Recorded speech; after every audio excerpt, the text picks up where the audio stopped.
आप देख रहे हैं देश का विशाल नेटवर्क इंडिया टीवी लाइव, सच्चाई की सही आवाज। જેતપુર ગ્રામ્ય પંથકમાં શ્વાનનો આતંક। જેતપુર તાલુકાના મંડલિકપુર પાસે શ્વાને બે બાળકોને ભર્યા બચકા।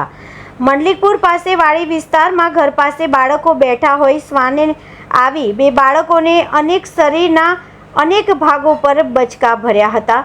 મંડલિકપુર વાડી વિસ્તારમાં બે બાળકો, એક સાહિલ મિતેશભાઈ વાકલા 6 વર્ષ અને બે મયંક વાળસંગભાઈ 7 વર્ષીય બાળકને શ્વાને ભર્યા બચકા। શ્વાને બે બાળકોને બચકા ભરતા જેતપુર સરકારી હોસ્પિટલ સારવાર અર્થે ખસેડવામાં આવ્યા। શ્વાન કરડતા એક બાળક સાહિલ વાંકલા 6 વર્ષ ગંભીર હોય વધુ સારવાર અર્થે જૂનાગઢ રિફર કરવામાં આવ્યો છે। જેતપુર બાદ હવે ગ્રામ્ય વિસ્તારમાં પણ શ્વાનનો આતંક જોવા મળ્યો।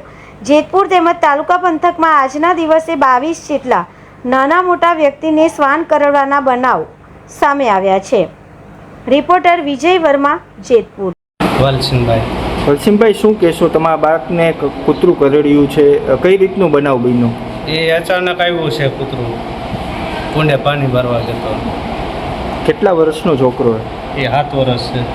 7 વર્ષનો। શું હડકાઈ કૂતરું કર્યું? હા, હડકાનું કૂતરું। શું માંગ છે હવે આપણી? કારણ કે આવા જે હડકાઈ કૂતરાને ખરેખર પિંજરે પૂરવા જોઈએ તો પૂરે દે તો સારું ને, સરકાર કંઈક કરે તો।